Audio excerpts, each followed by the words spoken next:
소크라테스, 이름만 들어도 철학이란 단어가 바로 떠오르죠. 그런데 그가 바로 그 철학 때문에 독배를 마셔야 했다는 사실 알고 계셨나요? 오늘 우리는 이 오래된 역사적 미스터리에 가장 깊은 곳으로 한번 들어가 보려고 합니다. 자, 시간을 거슬러 올라가 보죠. 지금으로부터 무려 2400년 전 민주주의와 철학의 심장이라고 불렸던 고대 아테네입니다. 바로 이 모든 비극이 시작된 그 해죠. 이게 바로 우리가 오늘 파헤쳐볼 핵심 질문입니다. 아니 도대체 아테네는 왜 스스로의 가장 위대한 지성을 죽음으로 몰아넣었을까요?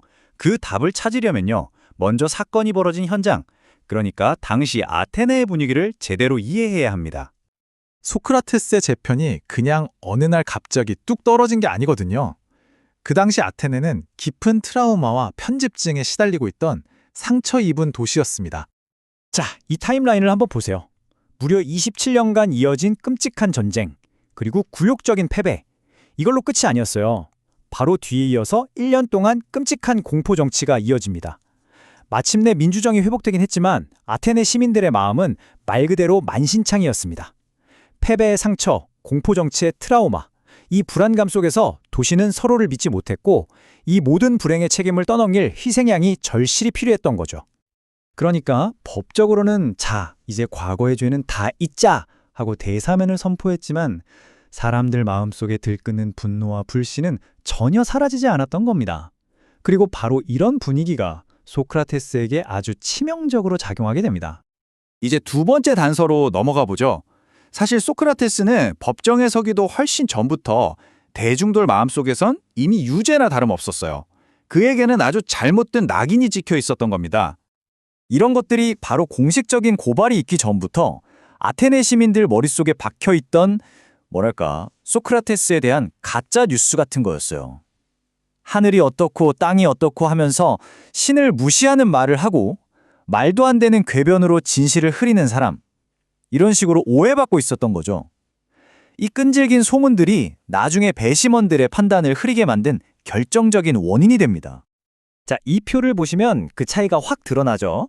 소크라테스와 소피스트는요, 사실 완전히 다른 사람들이었어요. 소피스트들은 돈을 받고 말 잘하는 기술을 가르쳤지만 소크라테스는 단 한 푼도 받지 않고 오직 진리가 무엇인지에 대해서만 이야기했죠. 하지만 보통 아테네 시민들 눈에는 그게 그것처럼 보였던 겁니다. 그냥 말 잘하는 이상한 사람으로 똑같이 보였던 거죠. 자, 이제 드디어 재판 그 자체의 중심으로 들어가 보겠습니다. 공식적인 혐의는 뭐였고 소크라테스는 과연 어떻게 자신을 변호했을까요? 공식적인 고발 내용은 딱 두 가지였습니다. 첫째, 아테네의 젊은이들을 타락시킨다. 둘째, 나라에서 인정한 신들을 믿지 않는다. 이건 당시 아테네에서 정말 목숨이 왔다 갔다 할 수 있는 엄청난 죄목이었습니다. 소크라테스는 자신의 모든 행동이 바로 이 델포이 신탁에서 시작됐다고 말합니다. 신이 자기를 가장 현명하다고 했는데 도저히 믿을 수가 없었다는 거죠. 자기는 다른 건 몰라도 내가 아무것도 모른다는 것 하나는 확실히 안다. 바로 이 점 때문에 남들보다 조금 더 지혜로운 것뿐이라고 생각했던 겁니다. 그래서 이 신탁의 진짜 의미를 파헤치기 위해 평생에 걸친 질문을 시작하게 된 거죠. 그가 쓴 방법이 바로 그 유명한 소크라테스식 문답법인데요. 그는 끊임없이 질문을 던져서 상대방이 스스로 진리를 깨닫게 돕는 일종의 지식의 산파 역할을 한다고 믿었어요. 그런데 말이죠. 이 방법이 진짜 위험한 거였어요. 과정은 이렇습니다. 아테네에서 가장 똑똑하다고 소문난 정치가 시인, 기술자들을 찾아가서 대화를 나누는 거예요. 정의란 무엇입니까? 이렇게요. 근데 대화 끝에 항상 드러나는 건 그들의 지혜가 아니라 그들이 사실은 아무것도 모르고 있었다는 무지였죠. 이건 그냥 대화가 아니었어요. 힘 있는 사람들을 사람들 앞에서 그냥 바보로 만들어버리는 엄청나게 도발적인 행위였죠. 그러니 원한을 사는 건 당연했고요.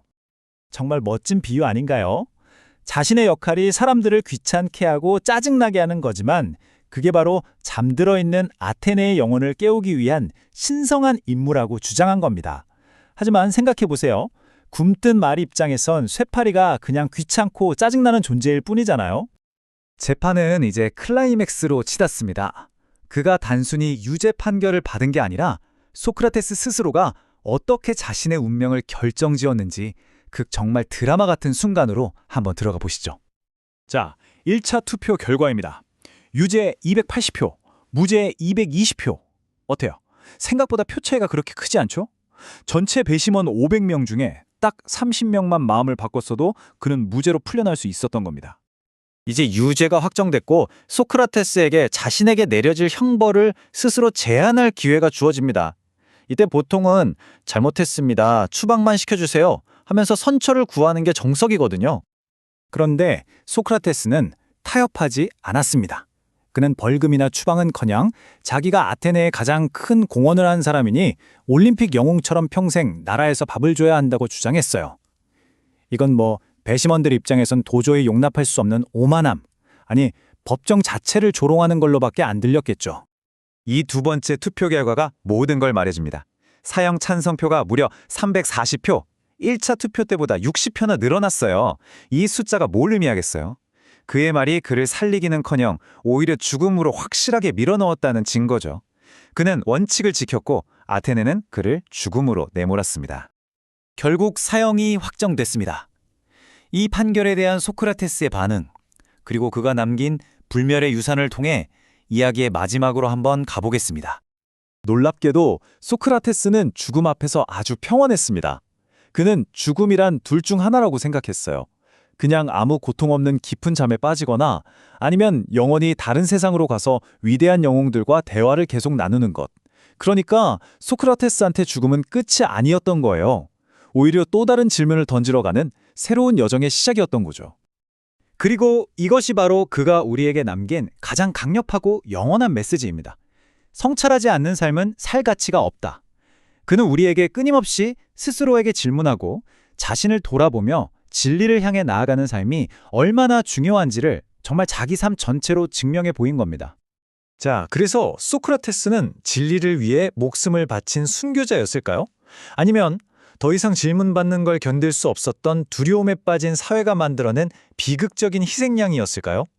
2400년이 지났지만 이 질문에 대한 답은 여전히 우리 각자의 생각에 달려있는 것 같습니다.